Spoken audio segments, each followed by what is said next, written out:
Good morning दोस्तों। उम्मीद है आप सब स्वस्थ होंगे। तो कैसा रहा आप सबका कल का त्योहार? अच्छे से सेलिब्रेट किया कि नहीं? एकदम फुल एंजॉय करना चाहिए था त्योहार में, ठीक है ना? कोई सा भी त्योहार आता है तो रिफ्रेशमेंट का एक मौका होता है, अच्छे से पूरा फुल एंजॉय करिए। लेकिन ये कि अपनी पढ़ाई फिर नहीं छोड़ना है। जो उस दिन आपने पढ़ाई छोड़ी उसको भी कवर करना है। त्योहार हो गया, अच्छे से मना लिया, तो चलिए अब अपनी पढ़ाई पे वापस आइए। दोस्तों सबसे पहले आप लोग एक वीडियो देखिए। 12, 13, 14, 15, 16, 17, 18, 14, 16। जो भी बीच में खड़े हैं बॉयज गर्ल्स, वो प्लीज बाहर हो जाए या फिर सर्कल में लग जाए। जल्द से जल्द, कोई बीच में नहीं खड़ा रहेगा।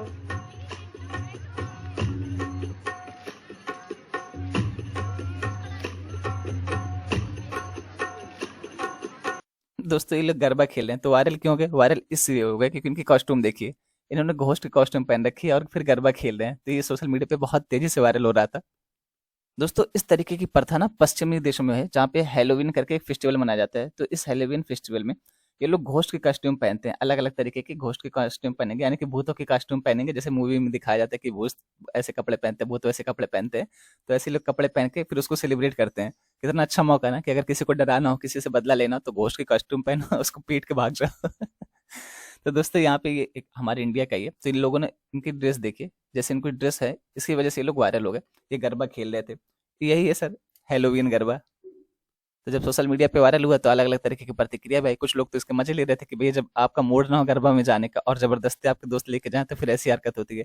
और कुछ लोगों ने इसको ये भी देखा कि देवी जी का अपमान किया जा रहा है। तो दोनों अपनी अपनी विचारधारा है। दोस्तों आप लोग को क्या लगता है कि इस तरीके का गरबा करना क्या देवी जी का अपमान था, या फिर एक तरीके का बस इनको वायरल होने का शौक था, या फिर कुछ और कह सकते हैं, आप मजाक मस्ती के मूड में थे?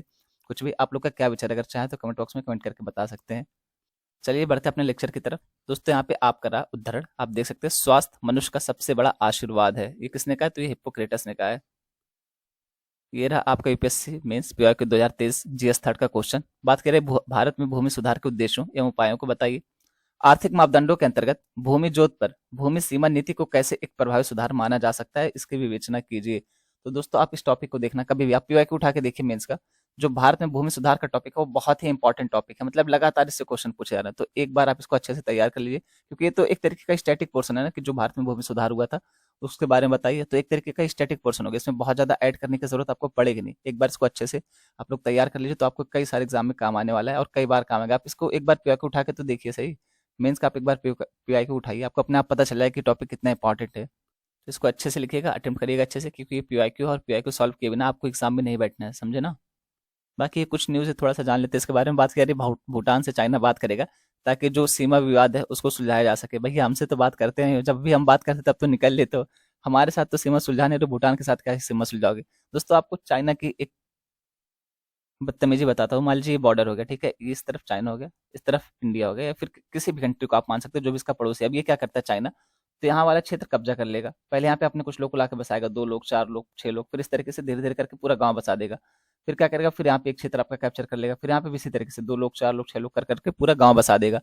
फिर अब क्या कहेगा भारत से कि तुम ये वाला क्षेत्र मुझे दे दो, मैं ये वाला क्षेत्र तुम्हें दे दूंगा, या फिर तुम ये वाला क्षेत्र मुझे दे दो, मैं तुम्हें ये वाला क्षेत्र दे दूंगा। इस तरीके से यहाँ पे नेगोशिएशन करता है, बार्गेनिंग करता है, मतलब दोनों ही क्षेत्र हमारा है। यहाँ पे भी हमारा क्षेत्र, यहाँ पे भी हमारा क्षेत्र, लेकिन ये हमें से कह रहा है कि एक क्षेत्र तुम मुझे दे दो, दूसरा वाला क्षेत्र मैं तुम्हें दे दूंगा। ये क्या बात हुई यार? तुम कौन सा अपना क्षेत्र मुझे दे रहे हो? तो इसी तरीके से आप देखेंगे चाइना का अपने सारे पड़ोसियों के साथ विवाद है दोस्तों। इवन भैया ये पूरे अरुणाचल प्रदेश को कहता है कि तुम्हारा राज्य है ही नहीं, ये तुम्हारा हिस्सा है ही नहीं, ये तो हमारा हिस्सा है, ये तो जो तिब्बत है उसका हिस्सा है, तो इस पर हमारा अधिकार है। अभी आपने देखा था कि एशियन गेम्स में इसने अरुणाचल प्रदेश के 3 खिलाड़ियों को एंट्री देने से मना कर दिया था, और कहता है कि हमारे हिस्सा, बताइए। और फिर यहाँ पे ये नॉर्थ ईस्टर्न वाले लोगों को स्टेपल्ड वीजा देते हैं। स्टेपल्ड वीजा का क्या मतलब? आपको वहाँ पे कोई वीजा की जरूरत पड़ेगी नहीं, बस यहाँ पे एक डॉक्यूमेंट्स रहेगा, उसको आपके पासपोर्ट के साथ नत्थी कर दिया जाएगा, वही होता है स्टेपल्ड वीजा। स्टेपल्ड मतलब होता है नत्थी करना। तो मान लीजिए ये आपका पासपोर्ट है, इस पे एक कागज आपको सिर्फ चिपका दिया जाएगा, फिर यहाँ पे नत्थी कर दिया जाएगा, इसी को कहते हैं स्टेपल्ड वीजा। और यहाँ पे आपको कोई ओरिजिनल वीजा की जरूरत नहीं पड़ती। चाइना कहते हैं कि तुम लोग वीजा क्या करोगे यार, तुम लोग हमारे ही देश के हो, तुम लोग हमारा ही पार्ट, हमारे क्षेत्र, तो आओ छुप मार के घूमो टहलो, तुम्हें कोई दिक्कत नहीं, वीजा की कोई जरूरत नहीं। ये अरुणाचल प्रदेश हो गया, नॉर्थ ईस्टर्न स्टेट हो गया, उनको हड़पने के लिए ऐसी बातें करता है। अभी भूटान के साथ जा रहा है अपनी बातें सही करने, अपने सीमा विवाद को सुलझाने के लिए। आओ भैया कभी हवेली पे कभी हमारी तरफ भी देख लो। हैं हम तो खुद ऐसे हैं जो सीमा विवाद को सुलझाते रहते हैं। अभी आप बांग्लादेश का एग्जाम्पल ले सकते हैं, हमने कितना अच्छे से सीमा विवाद को सुलझा लिया है। और यहाँ पे चाइना बदतमीजियां काटता रहता है, और लगभग लगभग सारे देश जो इसके पड़ोस में उनके सारे के साथ इनका कोई ना कोई विवाद चल ही रहा है। दोस्तों यहाँ पे बात करें कि centre DNA face matching introduce करने जा रहा है, इसको लाने जा रहा है। लगभग पूरे देश में लगभग 1300 पुलिस स्टेशनों में इसको लागू किया जाएगा। दोस्तों ये क्या है, देखिए अगर मान लीजिए कोई अपराधी एक बार पकड़ा गया तो उसका डीएनए ले लिया जाए और उसका फेस जो है उसका बायोडेटा ले लिया जाए। जैसे आप देखेंगे आंख की आइरिस जो होती है उसको स्कैन कर लिया जाए, फिंगरप्रिंट स्कैन कर लिया जाए, इस तरीके से। अब उसका फायदा क्या होगा दोस्तों, तो आप सभी को पता है कि जब एक बार इनकी फिंगरप्रिंट ले ली गई, फिर भैया आप कहीं भी जाओ आपकी आइरिस स्कैन कर लेगी, तो आप कहीं भी जाओ दोबारा से अगर आप कोई जुर्म करते हो, आपकी आइरिस या फिर आपका फिंगरप्रिंट या आपकी बॉडी आइडेंटिटी कुछ भी मैच करेंगे, तुरंत पूरा का पूरा डेटा खुल के आ जाएगा। इसके पहले तुम ये किए थे, उसके पहले तुम ये किए थे, इस तरीके से पूरा बायोडेटा हमारे पास रहेगा। और कभी मान लीजिए कोई बहुत बड़ा कांड हो जाता है तो तुरंत हम सर्च करेंगे, हमें सारी चीजें पता चल जाएंगी। तो इस तरीके से जो जुर्म है उसमें कमी होने की संभावना रहेगी और यहाँ पे जो अपराधी हैं उनका पूरा बायोडेटा हमारे पास एकत्रित रहेगा। तो यहाँ पे कई सारे मुद्दे भी, जैसे व्यक्तिगत निजता का मुद्दा हो जाता है कि भैया मैं अपना फिंगरप्रिंट क्यों दूं, अगर मान लीजिए किसी वजह से गलती से मैं फंस भी गया, तब आप पूरे की पूरे जिंदगी भर मेरा डेटा अपने पास रखेंगे, जब चाहेंगे तब उसको एक्सेस कर लेंगे। तो इस तरीके से जो आर्टिकल 21 है उसके हनन के ऊपर यहाँ पे इल्जाम लग रहा है कि ये आर्टिकल 21 का हनन करेगा।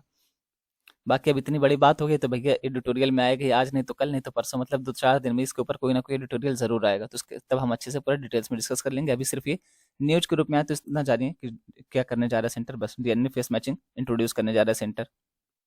दोस्तों आप लोगों ने कभी कोई चीज़ खरीदी तो उसके पीछे पलट के देखा है, उस पर एक्सपायरी डेट लिखी रहती है, उस पर कौन सी चीज़ कितनी क्वांटिटी में मिलाई गई वो चीज़ लिखी रहती है, इसकी शेल्फ लाइफ कितनी, ये सारी चीज़ें लिखी रहती हैं। तो यहाँ पे FSSAI, अब ये क्या है, food security and standard authority of India. तो इसने ये कहा है कि जिन लोगों को दिखता नहीं है, दृष्टिबाधित लोग जो हैं, उनके लिए आप जो ऐसे खाने के सामान होते हैं ना, उस पे क्यूआर कोड लगा दीजिए। जब आप क्यूआर कोड लगा देंगे वो लोग स्कैन करेंगे और वो चीज़ उसको बोल के सुनाई देगी कि इसमें इन इन चीज़ों का प्रयोग किया गया है और इसकी एक्सपायरी डेट इतनी है, ताकि जो दृष्टिबाधित, तो अब देखिए जैसे कोई चीज़ है एक्सपायरी डेट लिखी है, हम तो देख पा रहे हैं, लेकिन भैया जिनके पास आंखें नहीं वो कैसे देखेंगे, या उनके पास कोई सपोर्ट नहीं है कि कोई और देख के बताए कि एक्सपायरी डेट क्या है, तो कैसे देखेंगे, तो उनको कुछ भी पकड़ा दोगे क्या। तो इसलिए यहाँ पे FSSAI के द्वारा कहा गया कि भैया क्यूआर कोड लगा दो, वो लोग स्कैन करेंगे, उनको सारी डिटेल्स अपने आप ही मिल जाएगी। तो ये उसके लिए फायदेमंद हो जाएगा, उनको सशक्तिकरण किया जा रहा है एक तरीके से, आप देख सकते हैं। दोस्तों वैसे तो जब इंडिया और कनाडा के बीच संबंध बिगड़े थे तभी हमने इसके बारे में चर्चा की थी, लेकिन फिर से एक बार ये आर्टिकल चर्चा में है तो एक बार हम यहाँ पे देख लेते हैं, लेकिन यहाँ पे थोड़ा सा अलग एंगल से बात की जा रही है, इसलिए मैंने इसको इंक्लूड किया है। बाकी का जो इंडिया कनाडा का रिलेशन है उसके बारे में हमने पूरा डिटेल्स में बात की है कि वहाँ पे आप राजनीतिक संबंध कैसे, वाणिज्यिक संबंध कैसे हैं और फिर ऐतिहासिक संबंध कैसे हैं, तो वो सब आप इसको ऐड कर लीजिएगा। वहाँ पे आप इसको ऐड करके उसको नवीन कर सकते हैं, उसको न्यू कर सकते हैं, आप उसको रिन्यू कर सकते हैं कि वहाँ पे जो भी डेटा था। तो यहाँ पे बात किसके बारे में की जा रही है दोस्तों, यहाँ पे बात करें जो प्रवासी होते हैं उसके बारे में बात की जा रही है कि जो वीजा की सेवाएं स्थगित कर दी गई हैं तो उसका प्रवासियों के ऊपर बहुत ज्यादा इंपैक्ट पड़ने वाला है।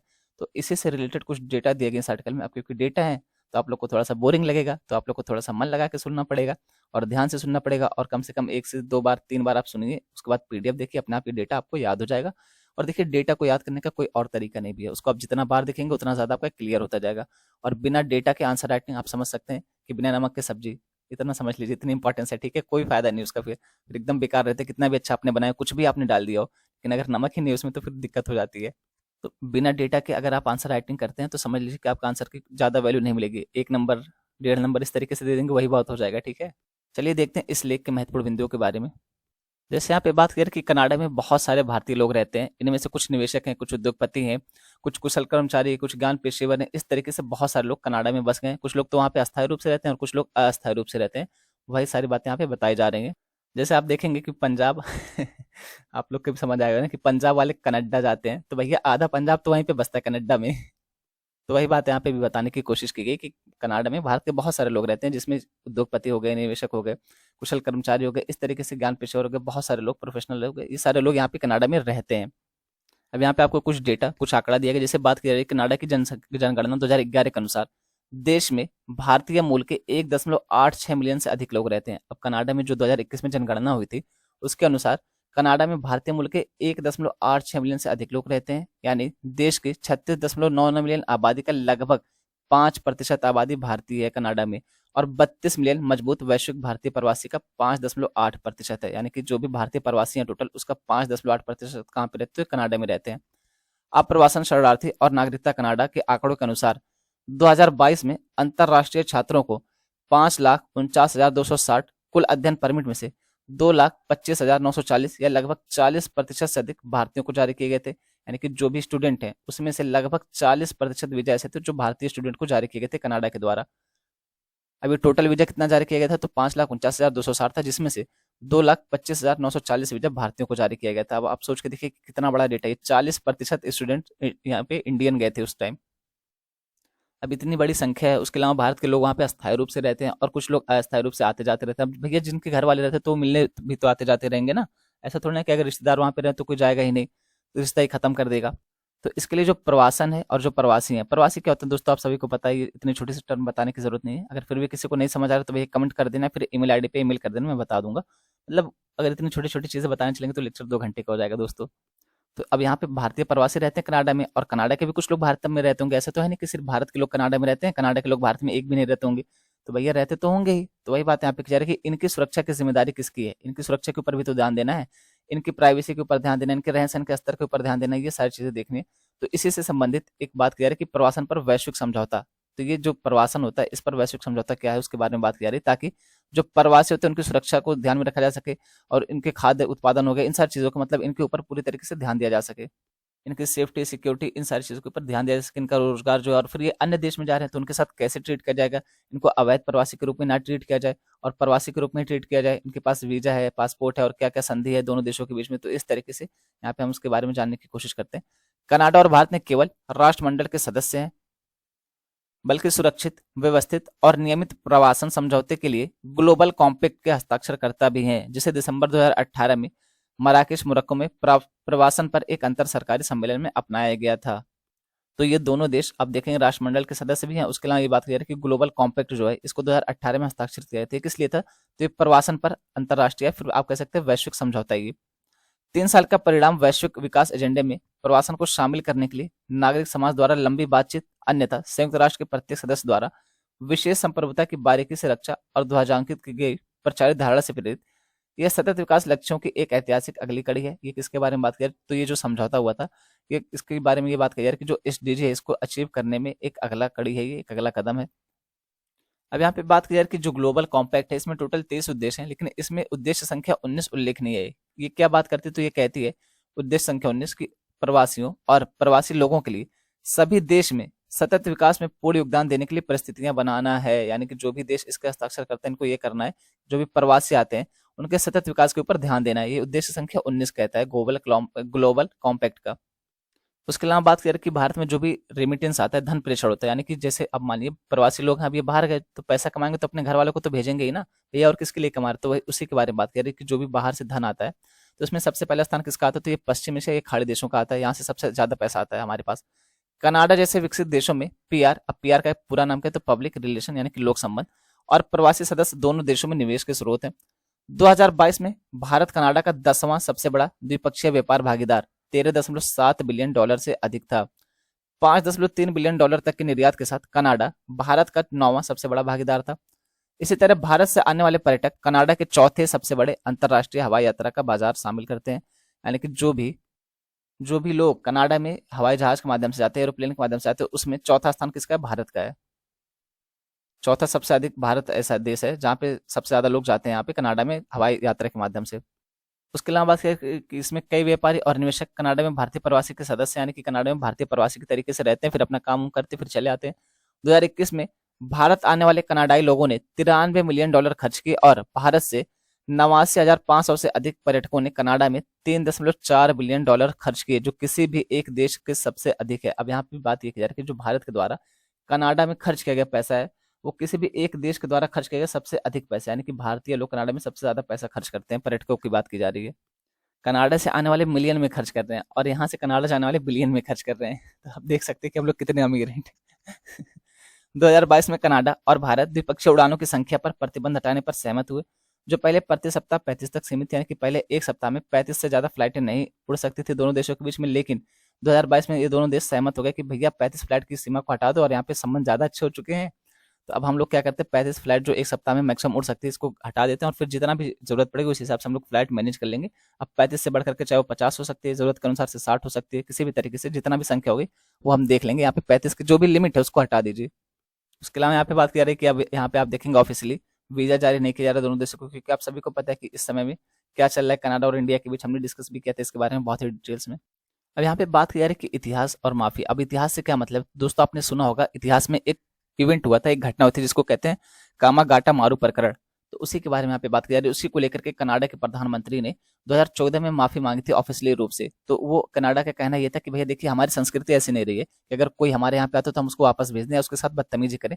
और यहाँ पे 1914 में ये घटना हुई थी, तो इसके लिए 2014 में जब इसके 100 साल पूरा हुए कामागाटा मारू प्रकरण के, तो हम कनाडा वाले इसके लिए माफी मांग रहे थे कि हमसे ये गलती हुई थी और हमने इस चीज को एक्सेप्ट कर लिया है कि भैया हमसे गलती हुई थी, हम इसके लिए माफी चाहते हैं कि जो 1914 में हमने आपके साथ किया था, जो आपके लोग आए थे। अभी मारू प्रकरण के इसके बारे में भी बात करते हैं। तो पहले यहाँ पे देखते हैं कुछ इंपॉर्टेंट पॉइंट। कनाडा में प्रवासी भारतीयों में 7,70,000 लोग सिख धर्म से हैं। भारतीय मूल के सिख भारतीय प्रवासियों के कनाडाई टेपेस्ट्री पर हावी हैं, जो एक सदी से भी अधिक समय से अन्य धर्मों, मुख्य रूप से भारतीय हिंदुओं के साथ सौहार्दपूर्वक से अस्तित्व में है। अब यहाँ पे ये बात की जा रही है कि जो भारतीय मूल के लोग हैं ना, यहाँ पे सबसे ज्यादा सिख धर्म के लोग हैं कनाडा में, बस। बाकी ये सब हावी हुए हैं, उतना ध्यान देने की जरूरत नहीं, बस वही चीज है, ये कहने का तरीका अलग है। कनाडा में अलगाववादी खालिस्तान आंदोलन को कुछ समर्थन मिलने के कारण समय समय पर पैदा हुए तनाव के बावजूद भारतीय प्रवासी और कनाडाई समाज के बीच मजबूत संबंध बचे हुए हैं। किसी को इतिहास में 23 मई 1914 की दुखद घटना पर वापस जाने की जरूरत नहीं है, जब 376 भारतीय यात्रियों के साथ वैंकूवर आ रहे स्टीमशिप एसएस कोमागाटामारू को कनाडा में औपनिवेशिक ब्रिटिश कानूनों के कारण प्रवेश से वंचित कर दिया गया था। यहाँ पे बात करें कि यात्री मुख्य रूप से पंजाब के सिख थे, लेकिन हिंदू, मुस्लिम और ईसाई भी थे जो कनाडा में एक नए जीवन की उम्मीद कर रहे थे। अब यहाँ पे कामागाटामारू प्रकरण क्या था उसके बारे में हम जानते हैं। तो सबसे पहले दोस्तों कि कामागाटामारू क्या था, तो ये भाप से चलने वाला एक इंजन था और एक जहाज था जो पानी में चलता था भाप से। और ये एक जापानी जहाज था जिसको बाबा गुरुदित्त सिंह ने खरीदा था। और ये कहाँ पे रह रहे थे उस समय, तो ये हांगकांग में उस समय रह रहे थे। अब ये बाबा गुरुदत्त सिंह ने क्या किया, तो ये कामागाटा मारू जो जहाज था इसको खरीदा और इन्होंने ये सोचा कि भैया जो हमारे भारतीय लोग हैं, इनके कुछ लोगों का जीवन बेहतर किया जा सके, इनको विदेश में भेज दिया जाए। ये लोग अपना वहां रहेंगे, कमाएंगे, खाएंगे, और जब भी हमारे देश को जरूरत पड़ेगी इनकी, जब भी लड़ाई की जरूरत होगी, तो हम इनको वापस बुला लेंगे। तो इसमें 376 भारतीय लोग शामिल थे। कितने? 376 भारतीय लोग को इस जहाज में बिठाया गया था और इनको कनाडा के वैंकूवर तट पर भेजा गया था, ताकि ये लोग कनाडा में जाकर के रहेंगे और वहां पे खाएंगे पियेंगे अपना, लेकिन काम करेंगे, और जब भी हमारे देश को जरूरत होगी तो इनको हम बुला लेंगे, ताकि यहाँ पे आप ये लड़ाई में शामिल हो सके, आजादी वाली। तो यहाँ पे क्या होता है, ये लोग वैंकूवर के लिए निकलते हैं, 4 अप्रैल को निकलते हैं। 4 अप्रैल 1914 को ये लोग वैंकूवर के लिए निकलते हैं और यहाँ पे 23 मई 1914 को ये लोग वैंकूवर के तट पर पहुंच जाते हैं। अब यहाँ पे क्या होता है, भैया कनाडा भी उस समय ब्रिटिशों का औपनिवेशिक क्षेत्र था, तो यहाँ पे क्या होता है कि सिर्फ 24 लोगों के लोग एक्सेप्ट करते हैं, बाकी सबको वापस भेज देते हैं इंडिया में, क्योंकि यहाँ पे ब्रिटिश लोग आदेश दे देते हैं कि जो भी लोग इस जहाज से गए उनको वापस भेज दिया जाए। तो सिर्फ 24 लोग के लोग उतार दे लेते हैं वैंकूवर में, सिर्फ 24 लोग को कनाडा में एंट्री मिलती है, बाकी सबको वापस भेज दिया जाता है कोलकाता के बंदरगाह पर। वे जो 376 लोग थे ना, इसमें से अगर आप देखेंगे अलग अलग, तो 340 लोग सिख थे और उसके अलावा 28 लोग मुसलमान थे और 12 लोग हिंदू थे। सॉरी, 28 नहीं, 24 लोग मुसलमान थे। अब यहाँ पे जब कनाडा से जहाज को वापस भेजा गया, तो जहाज कहाँ पे पहुंचा? कोलकाता के बजबज घाट पर पहुंचा। कौन से घाट? बजबज घाट पर ये कोलकाता के पहुंचा। फिर यहाँ पे क्या होता है, फिर भैया अंग्रेज पहले से वेट कर रहे थे इन लोग का कि आओ अभी स्वागत करते हैं। फिर जब अंग्रेज वहां पे पहुंचते हैं, तो कुछ लोग अंग्रेजों के बीच और यहाँ पे जो कुछ यात्री थे जहाज में, उनके बीच झड़प हो जाती है। फिर अंग्रेज लोग फायरिंग कर देते हैं और यहाँ पे कई लोगों की जान चली जाती है। तो लगभग 19 लोगों की तत्काल मौत हो जाती है इस प्रकरण के द्वारा, और यहाँ पे हमारे भारतीय 19 लोग मारे जाते हैं, उसके अलावा कुछ लोग घायल भी होते हैं। तो यही था कामागाटा मारू प्रकरण। वैसे तो आपने इतिहास में पढ़ा होगा, लेकिन एक तरीके से आप कह सकते हैं कि क्विक रिवीजन हो गया, क्यूआर हो गया आपका। जैसे क्यूआर अभी जारी करने के लिए कहा है ना एफएसएसआई ने, तो इसी तरीके से आपका क्यूआर हो गया। वैसे आप सबने इतिहास में इस चीज को पढ़ा होगा। और दोस्तों अभी आप देखेंगे 1914 की घटना थी, तो 2014 में 100 साल पूरे हो गए, तो इसी के उपलक्ष्य में हमारी केंद्र सरकार ने इसके लिए 100 रुपए का सिक्का भी जारी किया था, इस गाटा मारू प्रकरण को याद करने के लिए, इसकी स्मृति में। उसके अलावा वही बात कह रहे कि एक सदी के बाद कनाडाई सरकार ने कनाडाई charter of rights and freedom में निहित बहुसांस्कृतिक मूल्यों को बरकरार रखते हुए रचनात्मक भूमिका निभाई है। और 1 मई 2014 को कनाडा पोस्ट द्वारा एसएस कोमागाटा मारू के आगमन की 100वीं वर्षगांठ के उपलक्ष्य में एक डाक टिकट भी जारी किया गया था। अब देखिए यहाँ पे कनाडा और भारत के संबंध कितने अच्छे थे, इन्होंने डाक टिकट जारी किए थे, क्योंकि यहाँ पे कामागाटा मारू प्रकरण हुआ था। कामागाटा मारू जहाज इनके वैंकूवर तट पर पहुंचा था और ये लोग एक्सेप्ट नहीं कर पाए थे उस गलती को सुधारने के लिए। और 18 मई 2016 को कनाडा के प्रधानमंत्री जस्टिन ट्रूडो ने माफी की एक औपचारिक बयान दिया और कोमागाटा मारू घटना के लिए हाउस ऑफ कॉमन्स में माफी भी मांगी। उन्होंने इस बात पर जोर दिया कि कनाडा की समृद्ध विविधता देश के लिए ताकत का स्रोत है। जैसे हमारे यहाँ पे कहा जाता है ना कि विविधता में ही एकता है, तो उसी तरीके से यहाँ पे कनाडा भी अपने आप को कह रहा है कि हमारे यहाँ पे भी विविधता का इतिहास रहा है और ये जो घटना हुई थी वो हमारे इतिहास के लिए एक कलंक था, तो उसके लिए मैं माफी चाहता हूँ। दुर्भाग्य से दोनों सरकारों के बीच मौजूदा कूटनीतिक तनाव सुरक्षित, व्यवस्थित और नियमित प्रवासन के लिए ग्लोबल कॉम्पैक्ट के उद्देश्य 19 को कमजोर कर रहा है, और इसने कनाडा और भारत में अपनी स्थिति के बारे में अनिश्चितता के मामले में प्रवासियों और प्रवासी भारतीयों पर पर्दा डाल दिया है। यदि समस्या को जल्दी ही हल नहीं किया गया तो संबंधों में तनाव, विश्वास, समय और वफादारी के पोषित मूल्यों पर अपूर्ण रूप से नष्ट कर देगा। जिससे सुरक्षित, व्यवस्थित और नियमित प्रवासन के लिए ग्लोबल कॉम्पैक्ट और विश्व स्तर पर एसडीजी को नुकसान होगा। यानी ये कहा जा रहा है कि अगर दोनों देशों के संबंध जल्दी नहीं सुधरते हैं तो जो भी ग्लोबल कॉम्पैक्ट के समझौता है, यानी प्रवासियों को लेकर के जो समझौता है, उस पर नकारात्मक प्रभाव पड़ेगा। इसी तरीके से जो एसडीजी अचीव करने में है तो उसको भी नकारात्मक प्रभाव पड़ेगा। बात करें कि दोनों देशों में जो तनाव था वो पहले से था, लेकिन दोनों देशों के बीच इच्छा शक्ति की कमी दिख रही है ताकि ये लोग अपने तनाव में सुधार कर सकें, ताकि अपने संबंधों में सुधार कर सकें। भैया कोई भी होगा अगर हमारे देश की एकता और अखंडता के ऊपर सवाल उठाएगा तो फिर उससे हमारे संबंध ही नहीं सब कुछ बिगाड़ हो जाएगा। बाकी सारी चीजें चलती है, अगर आप हमारे देश के बारे में कुछ बोलते हो चलो ठीक है, लेकिन एकता और अखंडता को लेकर के हम कोई समझौता नहीं कर सकते हैं। भैया हमारा देश है यार, वो ऐसे थोड़ी हम छोड़ देंगे। लेकिन यहाँ पे देखिए, अब दोनों देशों को ये देखना चाहिए कि यहाँ पे कूटनीतिक बातचीत हो, रणनीतिक बातचीत हो और फिर इस मामले को सुलझाना चाहिए, क्योंकि किसी भी देश के साथ संबंध बेकार करने का कोई मतलब है नहीं। और यहाँ पे हमारे भारतीय मुल्क के इतने सारे लोग रहते हैं, अगर मान लीजिए कनाडा ने फिर उनको वापस भेजना शुरू कर दिया, इस तरीके से कोई और कदम उठा ले तो फिर हमारे लिए बहुत दिक्कत हो जाएगी। टॉपिक तो आपने कितने ध्यान से सुना ये तो मुझे नहीं पता, पर ये क्वेश्चन आपको जरूर बताया कि आपने कितने ध्यान से सुना। मुझे तो बताने की जरूरत है नहीं, लेकिन आप लोग को अपने आप पता चल जाए कि आप लोगों ने कितने ध्यान से इस टॉपिक को सुना है। तो प्रश्न का जवाब दीजिएगा, आंसर राइटिंग कीजिएगा। बात करिए भारत कनाडा संबंध ऐतिहासिक रूप से अपने सबसे खराब समय से गुजर रहे हैं। इन संबंधों में बिगाड़ के कारणों की चर्चा करते हुए उन्हें सुलझाने के उपाय भी बताइए। तो ये क्वेश्चन आपका 3 एस्पेक्ट कवर करने वाला है।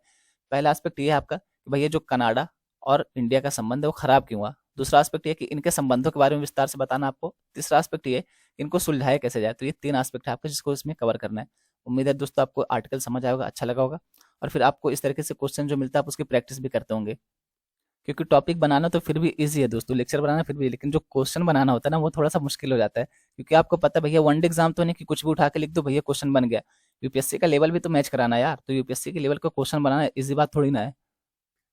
इस आर्टिकल में बात किया है कि पिछले 31 सालों में एक्सट्रीम कंडीशन की वजह से, जैसे कि बाढ़ हो गया, सूखा हो गया, चक्रवात हो गया, इनकी वजह से हमने पिछले 31 वर्षों में 3.8 ट्रिलियन यूएसए डॉलर यानी कि अमेरिकन डॉलर का लॉस देखा है, नुकसान सहा है। अब ये सब क्यों हो रहा है तो आप सभी को पता है, बताने की जरूरत तो नहीं, 10 बार मैं खुद ही बता चुका हूँ। इसके पीछे की वजह क्या है, ग्लोबल वार्मिंग। उससे क्या होता है, क्लाइमेट चेंज। इससे क्या होता है फिर भैया आपको बाढ़, सूखा, जहाँ पे बाढ़ आनी चाहिए तो वहाँ पे सूखा पड़ रहा है, जहाँ पे सूखा पड़ना चाहिए तो वहाँ पे बाढ़ आ रही है, जहाँ पे चक्रवात कभी नहीं आता तो वहाँ पे भी चक्रवात बन रहा है। तो ये सारे कंडीशन आपको देखने को मिलती है। उसी की वजह से यहाँ पे हम लोगों ने पिछले 31 वर्षों में लगभग 3.8 ट्रिलियन डॉलर का नुकसान सहा है। इस आर्टिकल में वही बात की जा रही है और ये द हिंदू में पब्लिश हुआ था। दोस्तों अब यहाँ पे आप देख सकते हैं सीधा सीधा ये आपके जीएस 3 से जुड़ने वाला है, क्योंकि पर्यावरण का टॉपिक है। और इसके पहले जो हमने टॉपिक डिस्कस किया जीएस 2 से जुड़ेगा, आपको भी पता है, क्योंकि वो आप देख सकते हैं कि अंतर्राष्ट्रीय संबंधों के बारे में बात की जा रही है, द्विपक्षीय संबंधों के बारे में बात की जा रही है। और द हिंदू वालों का भी जवाब नहीं, कल इनका कोई पेपर नहीं आया था। ठीक है, अच्छा हुआ कि कल हम लोग वेट नहीं कर रहे थे। इंडियन एक्सप्रेस का सब्सक्रिप्शन है तो उसका हमने आर्टिकल डिस्कस कर लिया था। पता चलता कल मैं द हिंदू का वेट करता रह जाता, 8 से 9, 9 से 10 बज जाता और आप लोग वेट करते कि लेक्चर नहीं आया, कोई अपडेट नहीं आई, फिर इस तरीके से दोनों ही वेट करते रह जाते। खैर चलिए देखते हैं इसके कुछ इंपॉर्टेंट पॉइंट। दोस्तों यहाँ पे भी बहुत ज्यादा डेटा है तो आपको ध्यान से सुनना है। और दूसरी बात, इसमें से कुछ डेटा जो आपको लगे कि इंपॉर्टेंट है आप उसको नोट डाउन करिए, क्योंकि आपके आंसर राइटिंग में डेटा बहुत बहुत बहुत काम आने वाला है। और जो आज आपको क्वेश्चन मिलेगा ना उसमें भी ये डेटा आपको काम आने वाला है, पहले ही बता रहा हूँ। ठीक है, जो टेलीग्राम पे प्रैक्टिस के लिए क्वेश्चन भेजा जाता है। अब यहाँ पे बात करें कि जो आपदा की घटनाएं लगातार बढ़ती जा रही हैं और इनकी तीव्रता और इनकी गंभीरता दोनों बढ़ती जा रही है। और जो 2023 का वर्ष है ये पिछले दशक में सबसे गर्म वर्ष बीता है। और इसके पहले हमने ये भी डिस्कस किया था एक आर्टिकल में कि जो सितंबर का माह 2023 वाला ये अभी तक का ऐतिहासिक रूप से सबसे गर्म सितंबर रहा है। तो इस तरीके का आर्टिकल आपके बहुत काम आने वाले, क्योंकि आप देखेंगे पर्यावरण के क्षेत्र यूपीएससी का one of the favourite topic है, तो आपको इस तरीके के टॉपिक तैयार करके रखने हैं। उसके अलावा बात करें कि आपदाएं चल रहे संघर्षों, जैसे कि आप देखेंगे रसिया यूक्रेन संघर्ष होगा, और वर्तमान समय आप देखेंगे तो इसराइल और फिलिस्तीन संघर्ष हो गया, और कोविड-19 महामारी के कारण और भी बदतर हो चुकी हैं। खाद्य और कृषि संगठन की कृषि और खाद्य सुरक्षा पर आपदा का प्रभाव शीर्षक वाले एक रिपोर्ट में पाया गया कि पिछले 50 वर्षों में अत्यधिक आपदा घटनाओं की आवृत्ति में काफी वृद्धि हुई है। तो रिपोर्ट का शीर्षक है जिसके बारे में हम डिस्कस करने जा रहे हैं, उसका रिपोर्ट का शीर्षक है कृषि और खाद्य सुरक्षा पर आपदा का प्रभाव। इसको जारी किसने किया? तो इसको जारी किया खाद्य और कृषि संगठन यानी कि FAO ने। तो अब चलें रिपोर्ट के प्रमुख बिंदु देखने के लिए, चलिए देखते हैं फिर। 1970 के दशक में प्रतिवर्ष लगभग 100 आपदा घटनाएं देखी गई। पिछले 20 वर्षों में वैश्विक स्तर पर यह संख्या लगभग 400 हो गई है। यानी 1970 में जहां प्रतिवर्ष 100 आपदाएं देखने को मिलती थी, वहीं पिछले 20 वर्षों में अगर आप देखेंगे तो यहाँ पे ये प्रतिवर्ष आपदाएं बढ़ करके 400 हो गई, यानी 300 सीधा सीधा आपदाएं बढ़ चुकी हैं प्रतिवर्ष के हिसाब से। उसके अलावा बात की जा रही है कि जो कृषि गतिविधियां होती हैं और आजीविका के जो स्रोत होते हैं ये पर्यावरणीय परिस्थितियों, प्राकृतिक संसाधनों और पारिस्थितिक तंत्र पर बहुत अधिक निर्भर करते हैं। जैसे आप देखेंगे जो हमारे यहाँ की भारतीय कृषि खास करके मानसून पर निर्भर करती है। जब मानसून अच्छा रहता है तो हमारी भारतीय कृषि अच्छी रहती है, जब मानसून खराब होता है तो हमारी भारतीय कृषि पर बहुत ही नकारात्मक प्रभाव पड़ता है। और मानसून की इसी अनिश्चितता को देखते हुए हमें भारत में सिंचाई की बहुत ज्यादा जरूरत पड़ती है। तो वही बात यहाँ पे की जा रही है कि जो कृषि की गतिविधियों और आजीविका, अगर जैसे आप मान लीजिए कि कहीं पे कभी बाढ़ ही नहीं आती थी, अब वहाँ पे अचानक से बाढ़ आ जाए तो वहाँ पे लोग के ऊपर क्या इम्पैक्ट पड़ने वाला है। जो भी भैया अपने काम पे जाते थे, जो भी कृषि गतिविधियां थी, वो सारी खराब हो जाएंगी। तो वही बात यहाँ पे की जा रही है। वैश्विक स्तर पर अगर हम देखें कि कृषि क्षेत्र को कौन कौन सी चीजें प्रभावित कर रही हैं, तो बाढ़ हो गया, पानी की कमी, सूखा और पर्यावरणीय गिरावट, यानी कि जो भी पर्यावरण में क्षरण हो रहा है, ये सारी चीजें वैश्विक स्तर पर कृषि की गतिविधियों में नकारात्मक प्रभाव डाल रही है। और डालेंगे क्यों नहीं भैया, जब अब यहाँ पे क्लाइमेट चेंज होगा, जहाँ पे अधिक वर्षा होती थी वहाँ पे कम वर्षा होने लगी, तो जहाँ पे गेहूं चावल होता था अब वहाँ पे गन्ना बाजरा उगाना पड़ रहा है। वहाँ के लोग गेहूं चावल खाते आए थे, वहाँ पे बाजरा खाने वाले कैसे मिलेंगे। तो आप सोचिए कि कितनी खतरनाक स्थिति बनने वाली है। तो वही चीजें यहाँ पे बताई जा रही है। उदाहरण के लिए पाकिस्तान में 2022 में असाधारण मानसूनी बारिश के कारण कृषि क्षेत्र को लगभग $4 बिलियन का नुकसान हुआ था। तो इस तरीके के एग्जाम्पल आप अपने आंसर राइटिंग में इंक्लूड कर सकते हैं। यही है यार जो हमें नंबर दिलाते हैं, यही तो है जो हमारा आंसर सबसे अलग बनाता है। वरना ये तो सब जानते हैं कि जलवायु परिवर्तन की वजह से बहुत नुकसान हो रहा है, ये हो रहा है, वो हो रहा है, ये तो सबको पता है। लेकिन एग्जाम्पल कहाँ से लाओ, तो एग्जाम्पल ये है जो बता रहा है। और फिर यहाँ पे FAO के द्वारा इसकी चर्चा की गई, तो भैया कोई अंतरराष्ट्रीय संगठन है, उसकी कोई महत्ता तो होगी तभी तो बनी है वो। तो उसके बारे में यहाँ पे बात की जा रही है, तो इसको आप एग्जाम्पल के रूप में याद कर सकते हैं। अमेरिका में national oceanic and atmospheric administration ने 2022 में फसल और रंगभूमि के नुकसान में $21.4 बिलियन से अधिक का नुकसान का अनुमान लगाया है। उसके अलावा यहाँ पे बात करें कि 2007 से लेकर के 2022 के बीच में 60 देशों में ऐसी जगहों का अध्ययन किया गया, ऐसे 88 जगहों का अध्ययन किया गया जहाँ पे आपदा आ चुकी थी। यानी कि आपदा आने के बाद 88 जगहों का 60 देशों में अध्ययन किया गया 2007 से 2022 के बीच। इसमें यह पता चला है कि जो भी यहाँ पे आपदाओं का प्रभाव पड़ा है, इसमें से कुल प्रभाव में कृषि हानियां औसतन 23% थी। यानी कि जो भी वैश्विक आपदा का प्रभाव पड़ता है उसमें से कृषि की गतिविधियों को हानि पहुंचाने वाले लगभग 23% औसतन ही निकल के आ रहा डेटा। उसके अलावा बात करें कि सूखे के कारण 65% से अधिक नुकसान ने कृषि क्षेत्र को प्रभावित किया, जबकि बाढ़, तूफान, चक्रवात और ज्वालामुखी गतिविधियों में से प्रत्येक का नुकसान लगभग 20% था।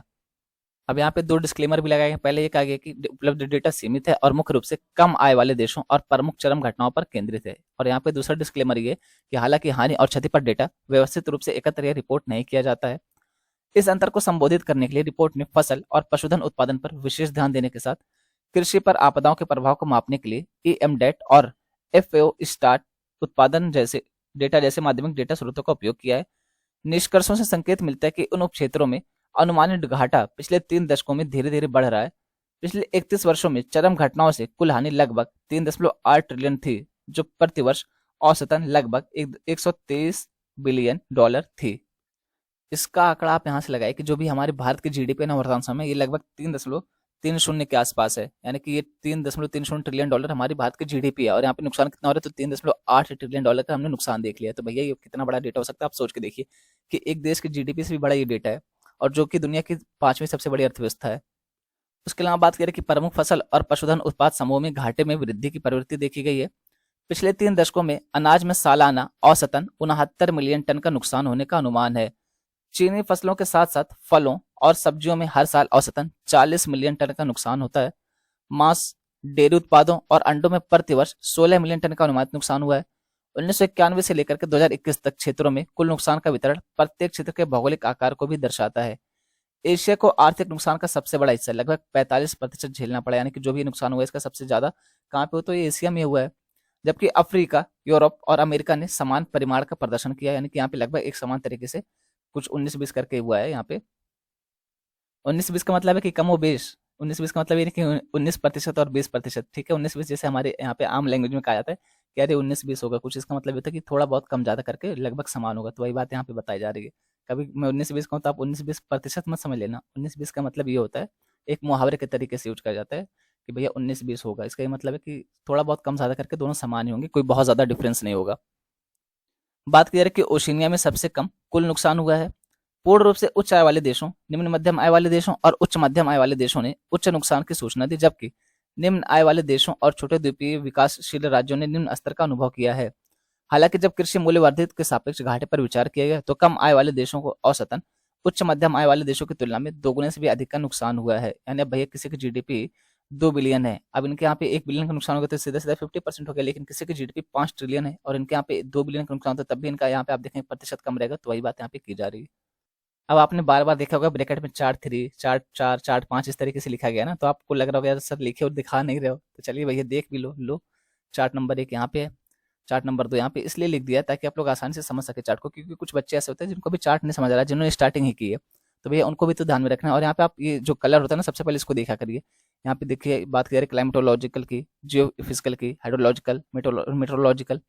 अब यहाँ पे ये कुल आपदा से होने वाले नुकसान के बारे में बताने की कोशिश कर रहा हूँ। तो आप यहाँ पे देख सकते हैं कि नंबर ऑफ डिजास्टर यानी कि कितने आपदाएं आई थी, और यहाँ पे आप देख सकते हैं कि सन दिया गया 1997 से लेकर के 2022 तक इस तरीके से, और यहाँ पे कितने बिलियन का नुकसान हुआ था, ये चीजें दिखाने की कोशिश की गई हैं। इस तरीके से चार्ट 2 रहा, और चार्ट 3, चार्ट 4, चार्ट 5 इस तरीके से आप देख सकते हैं। और इसके निष्कर्षों के बारे में मैंने बता ही दिया, तो फिर अगर फिर से चार्ट को एक्सप्लेन करेंगे तो फिर से 5-7 मिनट खाएगा।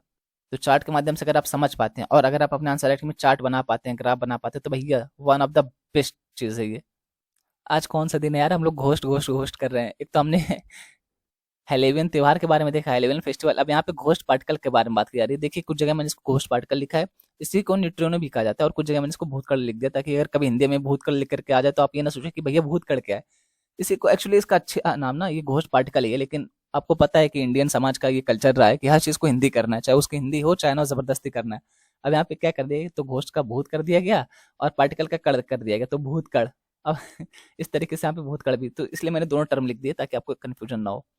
तो भाई ये चर्चा में क्यों, चर्चा में इसी वजह से क्योंकि जो चमगादड़ है चाइना, ये भाई साहब एक दूरबीन बना रहे हैं, और इस दूरबीन का नाम इन्होंने ट्राइडेंट रखा है। और ये दूरबीन क्या काम करेगी, तो इसको लगा रहे हैं पश्चिमी प्रशांत महासागर में। दूरबीन का काम ये है जो घोस्ट पार्टिकल है उसके बारे में अध्ययन करेगी। ये घोस्ट पार्टिकल के बारे में अध्ययन क्यों करेगी, घोस्ट पार्टिकल पार्टिकल की इंपॉर्टेंस क्या है। तो घोस्ट पार्टिकल की इंपॉर्टेंस ये है दोस्तों, बताया जाता है कि जब ब्रह्मांड के बिग बैंग सिद्धांत था, जिसके तहत आप देखेंगे कि पृथ्वी का निर्माण हुआ है बिग बैंग सिद्धांत के तहत, तो उस समय इन्होंने बहुत महत्वपूर्ण भूमिका निभाई थी घोस्ट पार्टिकल ने। और यहाँ से हमें ये पता चल सकता है कि ब्रह्मांड का निर्माण कैसे हुआ था, ब्रह्मांड के रहस्यों के बारे में हमें जानकारी मिल सकती है घोस्ट पार्टिकल के बारे में अध्ययन करने से। तो इस वजह से चाइना इसके ऊपर काम कर रहा है, और ये दुनिया का सबसे बड़ा दूरबीन बना रहा है घोस्ट पार्टिकल का अध्ययन करने के लिए। चलिए देखते हैं आर्टिकल के कुछ महत्वपूर्ण बिंदु। वैसे तो मोटा मोटा मैंने आपको ओवरव्यू दे ही दिया है, पूरे आर्टिकल में यही सारी चीजें बताई गई हैं, बस यहाँ पे कुछ अच्छे तरीके से लिखा गया है, बाकी यहाँ पे हमने लेमैन लैंग्वेज में समझ ली है। तो चलिए देखते हैं इसके महत्वपूर्ण बिंदु। चीन पश्चिमी प्रशांत महासागर में एक विशाल दूरबीन का निर्माण कर रहा है। इसका काम क्या होगा, तो इसका काम होगा घोस्ट पार्टिकल या भूत कणों का पता लगाना, जिन्हें न्यूट्रिनो भी कहा जाता है। इस महीने की शुरुआत में नेचर में प्रकाशित एक लेख में वैज्ञानिकों का कहना है कि यह दूरबीन अपनी तरह की सबसे बड़ी दूरबीन होगी। अच्छा यहाँ पे एक चीज मैंने आपको बताई नहीं, आप ये देखिए यहाँ पे लिखा हुआ कि साइंस एंड टेक का, तो क्या आप ये बताने की जरूरत है कि भैया ये कौन से पेपर से जुड़ेगा। मतलब अगर अभी भी बताना पड़ा है ना, तो भैया एक बार आप पहले अपनी तैयारी को रुक करके सोचिए कि आप किस कंडीशन में है, कि आप सच में सही डायरेक्शन में बढ़ रहे हैं। यार आप तैयारी शुरू कर, हाँ अगर कोई नया बच्चा 1 आध महीना हुआ अगर वो नहीं समझ पा रहा तो चलिए समझ आता है, लेकिन अगर आपको 3 महीने से ज्यादा हो गए तैयारी करते हुए, तो सबसे पहले आपको ये टॉपिक कनेक्ट करना चाहिए कि कौन से पेपर में जाके जुड़ेगा। क्योंकि यहाँ पे सीधा सीधा लिखा गया है कि साइंस और टेक, अगर इसके बाद भी नहीं समझ आ रहा है तो भैया पहले आप रुकिए, सोचिए, समझिए कि आपकी तैयारी किस डायरेक्शन में बढ़ रही है। और कभी भी मैं अभी कोई नया बच्चा सुन रहा तो मैं उसको भी बोल रहा हूँ, और अगर कोई पुराना बच्चा सुन रहा तो उसको भी बोल रहा हूँ, कभी भी आप तैयारी करिए किसी भी एग्जाम की, ना सिर्फ यूपीएससी की, तो सबसे पहले आपको उसका सिलेबस क्लियर होना चाहिए। और यूपीएससी का सिलेबस आप देखिए 4-5 पेज का तो इसका सिलेबस है। अगर आपको सिलेबस नहीं क्लियर है ना, तो आप सारी तैयारी अभी रोक दीजिए 1 दिन 2 दिन। ये सबसे पहले सिलेबस क्लियर करो यार, अगर जब तक सिलेबस नहीं क्लियर है ना, तो आप एग्जाम तो क्लियर नहीं कर पाओगे, लिख के ले लो मेरे से। तो उम्मीद है कि कम से कम आप ये अब रिलेट कर पाएँ कि कहाँ पे जुड़ेगा, कौन से जीएस में जुड़ेगा। वैसे चलो बता ही देता हूँ, क्योंकि आप लोग अभी बोलोगे सर आप बचते हो। देखो यार मेरा बचने का कोई मकसद नहीं है। जो इतने सारे पीपीटी तैयार कर सकता है, 4-5 घंटे खर्च कर सकता है, उसके लिए 1 मिनट कितना, मतलब ये मुझे बस ये लिखना है कि जीएस 3 में जुड़ेगा साइंस एंड टेक वाले से, इसके लिए मुझे कितना टाइम लग जाएगा। 1 मिनट भी पूरा नहीं लगता ये लिखने में कि ये जीएस 3 का टॉपिक है बस। तो उसके लिए मैं बच नहीं रहा हूँ, लेकिन आप लोग को भी थोड़ी सी मेहनत करनी चाहिए ना, आप लोग को ये चीज समझनी चाहिए ना कि कहाँ से जुड़ेगा। अगर मुझे यही नहीं पता चल रहा है कि जो मैं पढ़ रहा हूँ मेरे कौन से पेपर में आएगा, तो भैया मेरी तैयारी किस डायरेक्शन में बढ़ रही है आप खुद सोच के देखो। खैर बैक टू द टॉपिक। वैज्ञानिकों का ये कहना है कि निर्माण तो शुरू हो चुका है और ये इस दशक में पूरा होने की भी उम्मीद है। जल्दी से जल्दी इसको हम लोग काम समाप्त कर लेंगे, जल्दी से जल्दी इसका निर्माण कर देंगे। अब ये जानते हैं कि घोस्ट पार्टिकल क्या है। ये समझने के लिए घोस्ट पार्टिकल क्या है, आपको ये समझना पड़ेगा। क्या समझना पड़ेगा कि परमाणु का महत्व क्या होता है। अब परमाणु क्या होता है पहले ये तो जान ले। परमाणु से हमारा ब्रह्मांड बनता है। कोई भी चीज जैसे आप देखेंगे जिसमें द्रव्यमान है, आपने ये परिभाषा ही पढ़ी होगी ना, द्रव्यमान है और ये इस तरीके से छू सकते हैं, वजन है कुछ, आयतन है, तो उसी को कहा जाता है परमाणु। तो ये है जैसे आप मैं आपके बगल के शिल्प पर रखी किताब देखिए, मैं कितने सारी चीजें जानता हूँ आप लोग के बारे में, कि आपके बगल के शिल्प में किताब रखी हुई है। और जो आप कॉफी पीते हैं जिस कप में उसमें भी परमाणु, तो मैं ये भी जानता हूँ कि आप लोग कॉफी पीते हैं कप में पीते हैं। ये सारी चीजें मैं जानता हूँ, यहाँ पे एग्जाम्पल दिया गया है। खैर ये सब मजाक है दोस्तों, लेकिन ये कहने की कोशिश यहाँ पे ये की जा रही है कि दुनिया की कोई भी चीज जो भी आपके सामने दिख रही है या जो भी आपको फील हो रही है उसमें परमाणु पाए जाते हैं। और परमाणु ऐसा माना जाता था कुछ समय तक कि परमाणु सबसे छोटे कण होते हैं और इनका टुकड़ा नहीं किया जा सकता, ऐसा काफी लंबे समय तक मान्यता थी। लेकिन आगे चल करके पता चलता है कि भैया परमाणु खुद 3 चीजों से मिलकर बने होते हैं। कौन कौन से? तो इलेक्ट्रॉन, प्रोटॉन और न्यूट्रॉन। आपने ये चीज पढ़ी भी होगी। तो वही बात यहाँ पे की जाती है। जैसे आप देखेंगे इलेक्ट्रॉन जो होता है इस पर नेगेटिव चार्ज होता है। प्रोटॉन पे कौन सा चार्ज होता है अगर आप बताएं? तो आप देखेंगे पी फॉर प्रोटॉन और पी फॉर पॉजिटिव चार्ज। तो यहाँ पे प्रोटॉन पे पॉजिटिव चार्ज होता है और इलेक्ट्रॉन यानी, अरे यार हिंदी बोलना है ना तो इलेक्ट्रॉन पर नकारात्मक आवेश होता है और प्रोटॉन पर पॉजिटिव सकारात्मक आवेश होता है। कभी कभी क्या होता है कि इंग्लिश का वर्ड इतना ज्यादा दिमाग में घुस गया कि हिंदी बोलने में थोड़ा सा दिक्कत हो जाती है। हालांकि ऐसा है नहीं, लिखने में तो कोई दिक्कत नहीं होती, लेकिन वो होता है ना कि नॉर्मली हम यूज करते हैं तो वो चीजें हमारे दिमाग में वैसे चलती रहती हैं और जब बोलना होता है तो वही चीजें निकलती हैं। और आप देखेंगे कि इस तरीके से जो एन द्वारा दर्शाया जाता है न्यूट्रॉन, इस पे जीरो आवेश होता है, यानी ना तो ये नकारात्मक होता है और ना ये सकारात्मक होता है। तो वही बात यहाँ पे बताने की कोशिश की गई है। बाकी आप पढ़ना चाहें तो पढ़ सकते हैं, पीडीएफ तो आपको मिल ही जाती है टेलीग्राम से। और भैया फिर से कह रहा हूँ टेलीग्राम से जुड़ जाइए, क्योंकि वहाँ पे क्वेश्चन दिया जा रहा है प्रैक्टिस करने के लिए। उसके अलावा उसका मॉडल आंसर भी आपको मिल रहा है, पीडीएफ तो वहाँ पे मिल ही रही है, और भी कुछ आपको रीडिंग आर्टिकल दिया जा रहा है, और अगर कोई इंपॉर्टेंट डेटा रहता है तो मैं वो भी आपको प्रोवाइड करवा देता हूँ। अब यहाँ पे बात करें कि न्यूट्रिनो एक प्रकार के इलेक्ट्रॉन है, लेकिन न्यूट्रॉन की तरह उनमें कोई चार्ज नहीं होता है। तो यानी कि अगर आपसे कोई पूछे न्यूट्रॉन पे कौन सा चार्ज होता है, न्यूट्रॉन पर जीरो चार्ज होता है, यानी कि ना तो ये नकारात्मक होता है और ना ये सकारात्मक होता है, ना प्लस होता है, ना पॉजिटिव होता है, ना नेगेटिव होता है। बात की जा रही है कि वे हमारे ब्रह्मांड में सबसे प्रचुर कणों में से हैं। खरबों न्यूट्रॉनों किसी भी सेकंड में आपके बीच से गुजरते हैं और सबसे छोटे कणों में से भी गुजर सकते हैं। ये जो भी आप देख पा रहे हैं कि सबसे छोटा कण ये, तो यहाँ से खरबों न्यूट्रॉन गुजर सकते हैं। ये बात यहाँ पे बताने की कोशिश की जा रही है कि ये न्यूट्रिनो जो है, और ये हमारे ब्रह्मांड में बहुत ही प्रचुर मात्रा में न्यूट्रिनो पाए जाते हैं। लेकिन इनकी विशेषता जो है ना, अभी आगे आप देखेंगे तो आपको समझ आएगा। न्यूट्रिनो को लंबे समय तक द्रव्यमानहीन माना जाता था, जब तक कि वैज्ञानिकों को इस बात का सबूत नहीं मिल गया कि उनका द्रव्यमान बहुत ही कम, यानी कि अत्यंत निम्न है, अत्यंत सूक्ष्म है इनका द्रव्यमान, बहुत ही कम होता है इनका द्रव्यमान। तभी ना छोटे से छोटे कण में से ये पार हो जाते हैं, तभी ना छोटे से छोटे कण में ये पाए जाते हैं। न्यूट्रिनो के कमजोर चार्ज और लगभग नगण्य द्रव्यमान ने वैज्ञानिकों के लिए उनका निरीक्षण करना बेहद कठिन बना दिया है। उन्हें केवल तभी देखा जा सकता है जब वे अन्य कणों के साथ संपर्क करते हैं। यानी अगर आप नॉर्मली देखना चाहें कि न्यूट्रिनो कहाँ खोजो खोजो खोजो, नहीं मिलेगा। जब किसी अन्य कण के संपर्क में आएगा तभी उसके वैज्ञानिक अध्ययन कर सकते हैं। और यही दिक्कत यहाँ पे हो जाती है कि भैया किसी के संपर्क में बहुत कम आता है। इंट्रोवर्ट लोग जैसे होते हैं ना, लोगों से मिलने में घबराते हैं, तो ऐसे ही न्यूट्रिनो कण है हमारा, ये किसी अन्य कण से मिलने में घबराता है, ये किसी अन्य कण के संपर्क में जल्दी आता नहीं है। तो इस वजह से इसके अध्ययन करना बहुत मुश्किल हो जाता है। और इसीलिए जब ये भैया अन्य कणों के साथ बहुत कम संपर्क में आएंगे, एक तो इनका अध्ययन तभी संभव जब ये अन्य कणों के साथ संपर्क में, और इस संपर्क में बहुत ही कम आ रहे हैं, रेयरली आ रहे हैं, तो भैया ये जल्दी इनके बारे में पता नहीं कर पाते हैं, इनको ट्रैक करना थोड़ा सा मुश्किल हो जाता है, इसलिए इनको घोस्ट पार्टिकल नाम दिया गया था। अब बात करें जब ये किसी के संपर्क में नहीं आते हैं, रेयरली आते हैं, तो वैज्ञानिक इसके बारे में पता कैसे लगाते हैं? तो बात करें कि कभी कभी वे पानी के अणुओं के साथ संपर्क करते हैं, और यही वजह है कि चीन पानी के अंदर अपना घोस्ट मॉलिक्यूल टेलीस्कोप बना रहा है। वैज्ञानिकों ने क्षणभंगुर उदाहरणों में बहुत कणों को देखा है। क्षणभंगुर मतलब बहुत रेयरली होता है ना, जैसे थोड़े से समय के लिए, बहुत रेयरली समय के लिए इन्होंने देखा है। जब कण पानी या बर्फ के माध्यम से गुजरने के बाद उपोत्पाद यानी कि बाय प्रोडक्ट बनाते हैं, ये म्यूऑन प्रकाश की चमक पैदा करते हैं, जिन्हें परिष्कृत पानी के नीचे दूरबीनों द्वारा पता लगाया जा सकता है, और न्यूट्रिनो की ऊर्जा और स्रोत का अध्ययन करने के कुछ तरीकों में से एक को प्रदान करता है। कुछ तरीकों में से एक है कि जब ये पानी के अंदर कण से संपर्क करते हैं और म्यूऑन नामक प्रकाश का ये उत्पन्न करते हैं, तो उसके बाद तब हम न्यूट्रिनो के बारे में अध्ययन कर सकते हैं। फिलहाल सबसे बड़ा न्यूट्रिनो डिटेक्टिंग टेलीस्कोप मेडिसिन, ये कहाँ पे? तो विस्कॉन्सन विश्वविद्यालय का है। इसका नाम क्या है? तो आइस क्यूब टेलीस्कोप है। आप कभी आपसे पूछ ले कि आइस क्यूब क्या है, तो एक प्रकार का न्यूट्रिनो का अध्ययन करने वाला दूरबीन है, टेलीस्कोप है। अंटार्कटिका की गहराई में स्थित दूरबीन के सेंसर लगभग 1 घन किलोमीटर तक फैले हुए हैं। ये कहाँ पे लगा हुआ है? तो अंटार्कटिका में लगा हुआ है, क्योंकि आपने यहाँ पे देखा ना कि पानी के अंदर ये अणुओं से ज्यादा संपर्क करते हैं घोस्ट पार्टिकल, इस वजह से इनको पानी के अंदर ही लगाया जा रहा है। तो वही बात यहाँ पे की जा रही है, और इसका नाम भी देखिए आइस क्यूब रखा गया, क्योंकि अंटार्कटिका के अंदर लगाया गया। तो इसका जो भी सेंसर है लगभग कितना फैला हुआ है? 1 घन किलोमीटर तक फैला हुआ है। चीन का कहना है कि उसका नया टेलीस्कोप, जिसे ट्राइडेंट कहा जाता है, दक्षिण चीन सागर में 7.5 क्यूबिक किलोमीटर तक फैला। कई बार आपसे ये पूछ लिया जाता है कि हाल ही में सुर्खियों में रहा ट्राइडेंट क्या है। अब आपको 4 ऑप्शन दे देगा।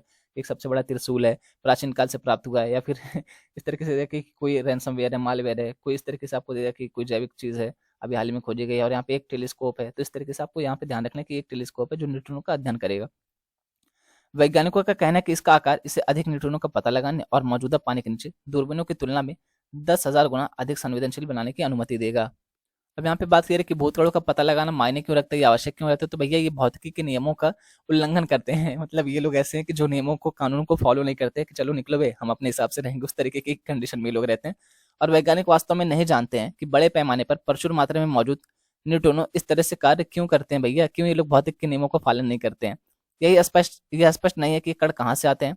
वैज्ञानिकों का मानना है कि बिग बैंग की ठीक बाद प्रारंभिक ब्रह्मांड में इन्होंने भूमिका निभाई होगी, लेकिन ये सिर्फ एक परिकल्पना है, वे अभी तक कुछ भी साबित करने में सक्षम नहीं हुए हैं। लेकिन ये वैज्ञानिकों का जो है ना, ये एक सोच है कि ऐसा जो समय है हमारा, ये प्रारंभिक ब्रह्मांड का जो भी समय था जब बन रहा था ब्रह्मांड हमारा, बिग बैंग थ्योरी की ठीक बात, तो इनके ब्रह्मांड के निर्माण में घोष पार्टिकल की अहम भूमिका रहेगी। लेकिन ये सिर्फ एक परिकल्पना भी, इसके लिए हमारे पास कोई ठोस सबूत नहीं है।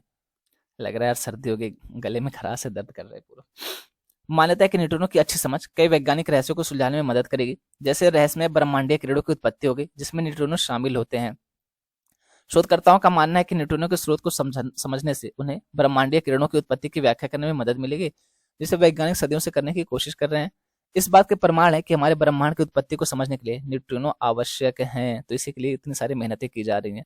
टॉपिक आपने कितने अच्छे से पढ़ा ये तो मुझे नहीं पता है, लेकिन अब आपको पता चलने वाला है कि आपने कितने अच्छे से पढ़ा है। क्यों? क्योंकि अब बारी आ गई आपकी, मैंने तो बोल दिया, अब आपकी बारी। ये रहा क्वेश्चन, अब आप इसको अटेम्प्ट करिए और यहाँ पे ये देख लीजिए कि सत्य पूछा है या फिर असत्य पूछा है, और स्टेटमेंट को थोड़ा ध्यान से पढ़िएगा, ठीक है? क्योंकि स्टेटमेंट में कई बार बहुत छोटा सा चेंज किया जाता है, मतलब यहाँ की बात वहाँ लिख दी जाती है, वहाँ की बात यहाँ, तो इस तरीके से बहुत छोटा चेंज रहता है। आप यूपीएससी का पीवाई को उठा के देखिए, उसका ट्रेंड ही ऐसा रहा है। तो भैया क्वेश्चन को बहुत ध्यान से पढ़ना। अब यहाँ पे जैसे बात करें हाल ही में सुर्खी मेरा ट्राइडेंट क्या है, तो इस तरीके के क्वेश्चन आप देखेंगे कि वर्ड के बेस पे क्वेश्चन पूछा जाता है यूपीएससी में।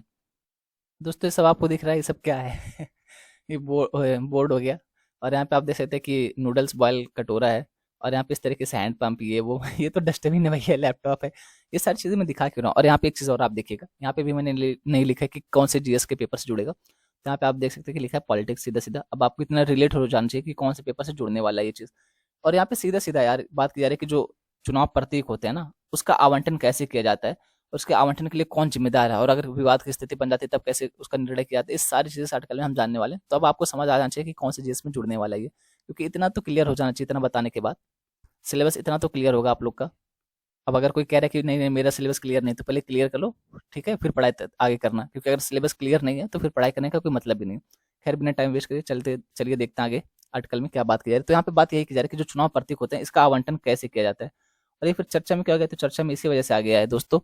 तो जो तेलंगाना में सत्ता दल इस समय भारत राष्ट्र समिति, उसने ये सुप्रीम कोर्ट में एक याचिका दायर की थी कि सर जैसा चुनाव चिन्ह हमें दिया गया उसी तरीके से मिलता जुलता चुनाव चिन्ह दो और पार्टियों को दिया गया है, और इस तरीके से लोगों के अंदर भ्रम पैदा हो सकता है, और फिर लोग हमारी जगह इनको वोट कर सकते हैं दूसरी वाली पार्टी को, और लोगों को समझने में थोड़ी सी दिक्कत हो सकती है।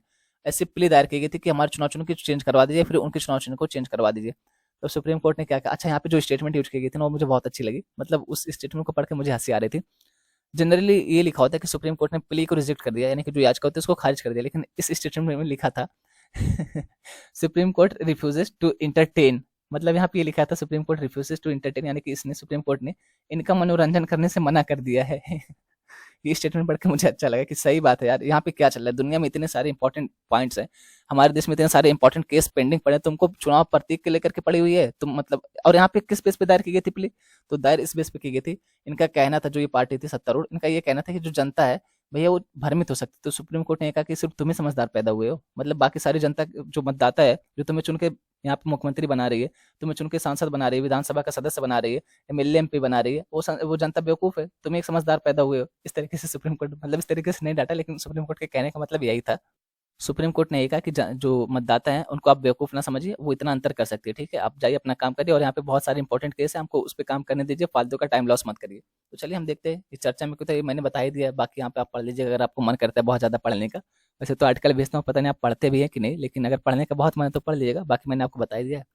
अब यहाँ पे जो हमारे लिए इंपॉर्टेंट है दोस्तों वो ये, भारत में राजनीतिक दलों को चुनाव चिन्ह कौन आवंटित करता है, तो ये आप सभी को पता है कि भैया चुनाव आयोग ही आवंटित करेगा, और कौन चुनाव आवंटित करेगा, क्योंकि चुनाव चिन्ह आवंटित करने का अधिकार किसको देगा, तो चुनाव आयोग को दिया गया। चुनाव कौन करवाता है हमारे देश में, तो चुनाव आयोग ही करवाता है, तो चुनाव चिन्ह भी वही देगा। बात करें भारतीय चुनाव आयोग, ECI election commission of India, प्रतीकों के आवंटन के लिए जिम्मेदार है। अब ये कौन से नियम के तहत, तो यह चुनाव प्रतीक आरक्षण और आवंटन आदेश 1968 के तहत ऐसा कहा गया है। अब ये अधिनियम है, इसको ध्यान में रखिएगा, ठीक है।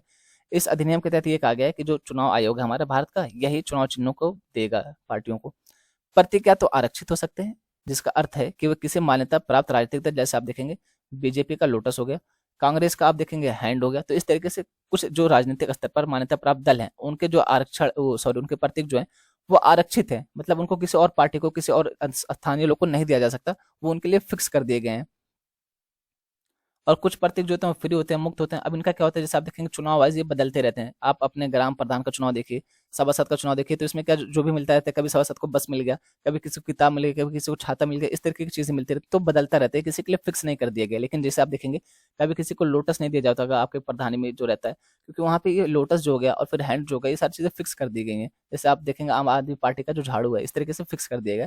तो जो भी मान्यता प्राप्त राजनीतिक दल हैं, चाहे वो राष्ट्र स्तर पर हो चाहे राज्य स्तर पर, तो उनके लिए चुनाव चिन्ह फिक्स कर दिया गया है। जैसे बात करें कि उदाहरण के लिए गैर मान्यता प्राप्त पंजीकृत पार्टियों के उम्मीदवार मुफ्त गैर विशिष्ट प्रतीकों में से चुन सकते हैं। ये पार्टियां नई पंजीकृत हैं या राज्य पार्टी बनने के लिए निर्धारित मानदंडों को पूरा करने के लिए विधानसभा या आम चुनाव में पर्याप्त प्रतिशत वोट हासिल नहीं कर पाई हैं। पार्टियों द्वारा चुने जाने के बाद के चुनावों में इन प्रतीकों को दूसरे के चयन के लिए फिर से स्वतंत्र घोषित कर दिया जाता है। यानी कि जब एक बार इनका चुनाव हो जाता है, फिर अगली जगह हम चुनाव करवाते हैं, दोबारा से चुनाव करवाते हैं, तो फिर से वही सारे चुनाव चिन्ह आते हैं और ये मुफ्त रहते हैं। यहाँ पे फिक्स नहीं रहता कि फिर इस पार्टी को वही चुनाव चिन्ह दिया जाए, ऐसा कोई बाउंडेशन नहीं है। अगर मिल जाता तो वो एक इत्तेफाक होगा, लेकिन ऐसे कोई बाउंडेशन नहीं कि फिर से उसी पार्टी को वही चुनाव चिन्ह दिया जाए जो पिछले चुनाव चिन्ह में दिया गया था। अब यहाँ पे बात करें कि जो मान्यता प्राप्त राष्ट्रीय और राज्य स्तर के दल हैं, उनको विशिष्ट प्रतीक मिलते हैं। इनके प्रतीक फिक्स होते हैं, इनका कोई मिसयूज नहीं कर सकता है, इनको किसी अन्य पार्टी को अलॉट नहीं किया जा सकता है। उदाहरण के लिए जब 1993 के उत्तर प्रदेश विधानसभा चुनाव के लिए चुनाव चिन्ह चुनने की बात आई, तो समाजवादी पार्टी के नेता मुलायम सिंह यादव ने दिए गए विकल्पों में से साइकिल का प्रतीक चुना, यह विश्वास करते हुए कि यह मध्य वर्ग, किसानों, गरीबों और मजदूर का प्रतिनिधित्व करेगा। इसके बाद चुनाव आयोग भारत के राजपत्र में एक अधिसूचना के माध्यम से पार्टियों और उनके प्रतीकों को निर्दिष्ट करने वाली सूचना प्रकाशित करता है। इस वर्ष इसके अधिसूचना के अनुसार 6 राष्ट्रीय दल हैं, 26 राज्य स्तर के दल हैं और 2597 पंजीकृत गैर मान्यता प्राप्त दल हैं। अब दोस्तों ये स्लाइड ना मैंने आप लोग के लिए जानबूझ के लगाई है, मतलब जानबूझ के कहने का सेंस ये है कि इस स्लाइड को आप पढ़ेंगे तो आपको लगेगा यार इस स्लाइड का हमारे एग्जाम से कोई लेना देना है नहीं, लेकिन आपकी बेसिक समझ बढ़ा देगी। जैसे आप देखेंगे कि हमारे जो भी चुनाव चिन्ह होते हैं, घड़ी हो गई, कमल हो गई, मुर्गी हो गई, बस हो गया, किताबें हो गई, छाता हो गया, तो इन सारी चीजों को हमने इंक्लूड क्यों किया था? हमने किसी अच्छी चीज को, टेक्नोलॉजी को इंक्लूड क्यों नहीं किया था? तो उसके बारे में अगर हम बात करते हैं तो यहाँ पे यही बताने की कोशिश की कि इन सारी चीजों को इंक्लूड करने के पीछे वजह ये थी, इन्हीं सारी चीजों को चुनाव चिन्ह बनाने की वजह ये थी कि क्योंकि हमारी जो जनता है ना उसके लिए आसान हो जाए, क्योंकि जो भी दैनिक काम में चीजें आती हैं तो उसको समझना लोगों के लिए आसान हो जाता है। और आप देखें कि हमारी जनता उस समय बहुत ज्यादा पढ़ी लिखी तो थी नहीं, और वर्तमान समय भी आप देखेंगे बहुत सारे लोग कंफ्यूज हो जाते हैं।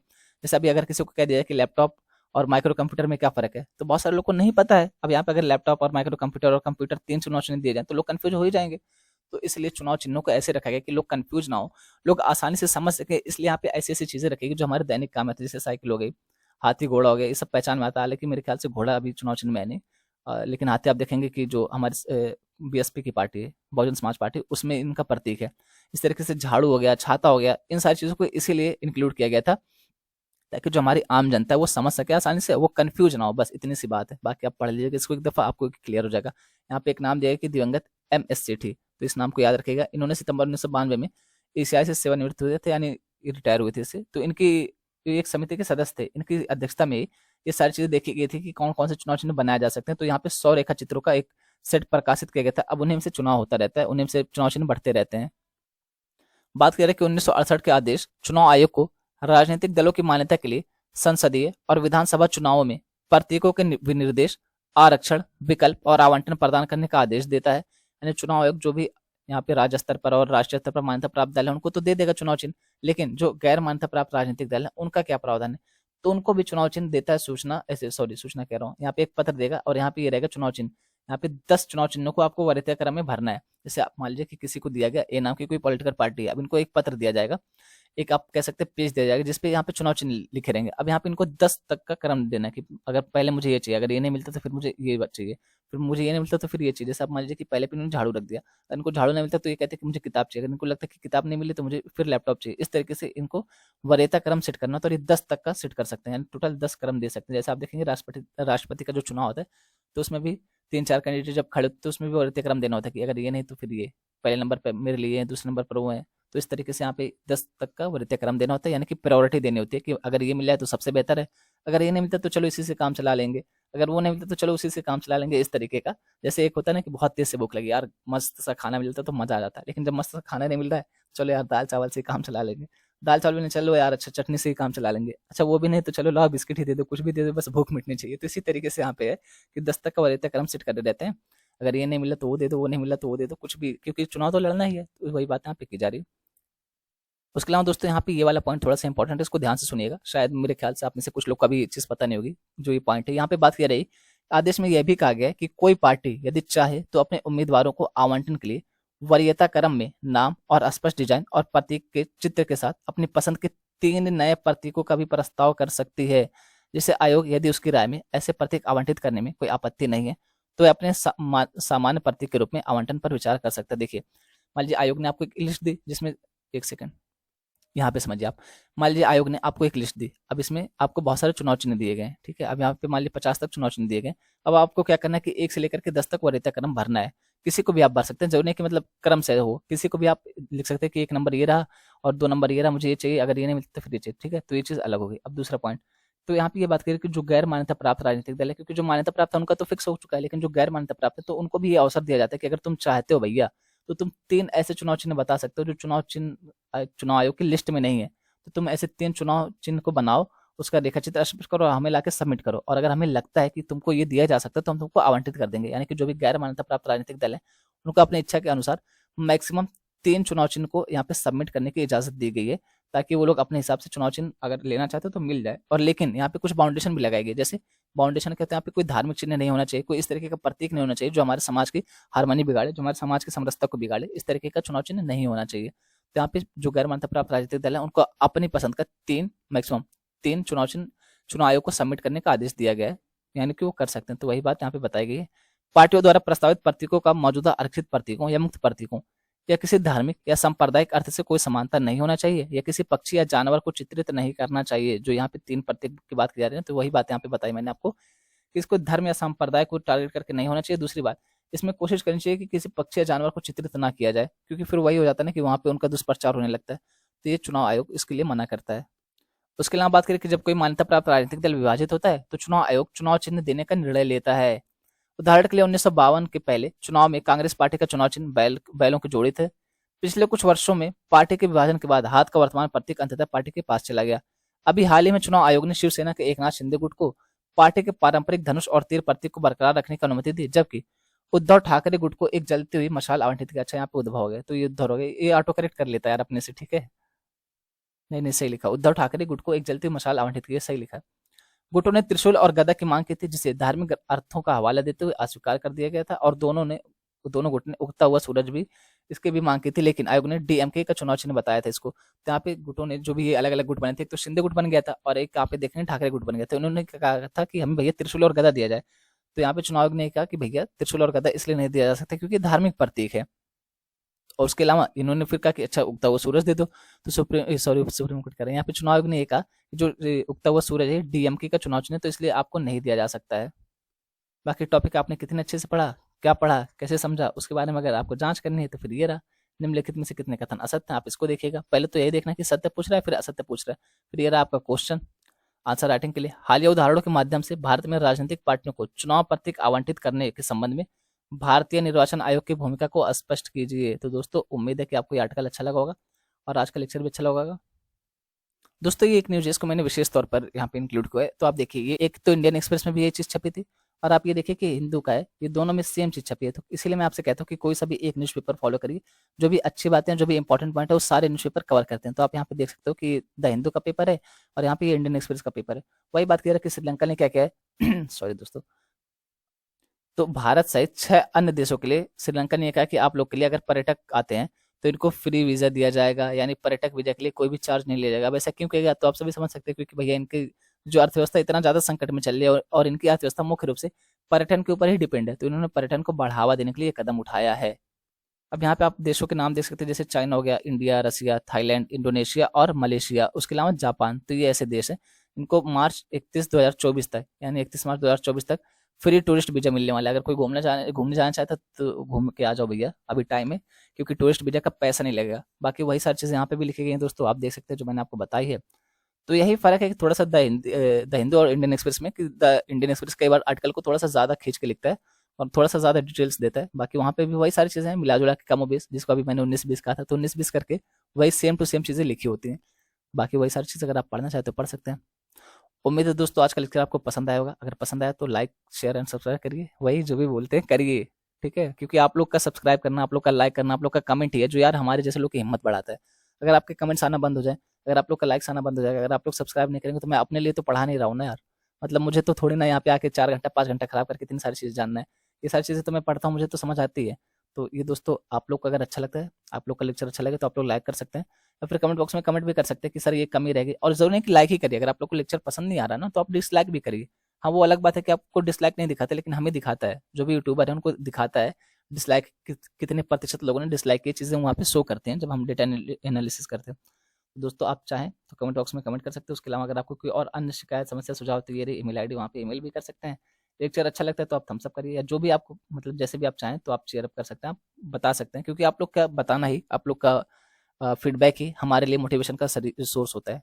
उम्मीद है दोस्तों आप लोग को लेक्चर अच्छा लगा होगा। जो भी गलती बोल रहे हैं उसके लिए दिल से माफ़ी चाहूँगा, माफ़ करिएगा। कई बार बीच में आवाज़ थोड़ा-सा वो हो गई क्योंकि आपको पता है मौसम बदल रहा है, तो सबके ऊपर थोड़ा बहुत इम्पैक्ट पड़ ही रहा है। और भैया आप आ जाइए गरबा और त्योहार से वापस आइए, क्योंकि जब त्योहार नौकरी के साथ मनाएँगे ना, तो वो नेक्स्ट लेवल की फीलिंग होगी। जब आपकी जॉब हो, अब आप सोच के देखो कि कहीं आप त्योहार मनाया जा रहा है और आप वहाँ पे आईएएस की पोस्ट पे हो, तो भैया आप फीलिंग देखो। मतलब सारे लोग आप ही के ऊपर देख रहे हैं, सबका सब आप ही का स्वागत कर रहे हैं, सबके सब आप ही से मिलना चाह रहे हैं, तो ये नेक्स्ट लेवल की फीलिंग होगी। तो पहले कुछ बन जाइए, फिर हर दिन त्योहार होगा। और सबसे बड़ा त्योहार मेरा और आपकी ज़िंदगी का सबसे बड़ा त्योहार उसी दिन होगा जिस दिन हमारी जॉब लगेगी, जिस दिन हम आईएएस की पोस्ट पे जाएँगे, जिस दिन हमारे जॉइनिंग लेटर आएगा ना, वही सबसे बड़ा त्योहार होगा यार। जिस दिन हमारा रिज़ल्ट आएगा वो सबसे बड़ा त्योहार होगा। तो सबसे पहले अपनी पढ़ाई को रखिए, उसके बाद बाकी सारी चीज़ों को रखिए। उम्मीद है आप सबको अच्छा लगा होगा। अगर किसी की भावनाएँ आहत हुई हों, तो भैया उसके लिए दिल से माफ़ी चाहूँगा। यहीं तक रखते हैं आज की वीडियो। Thank you.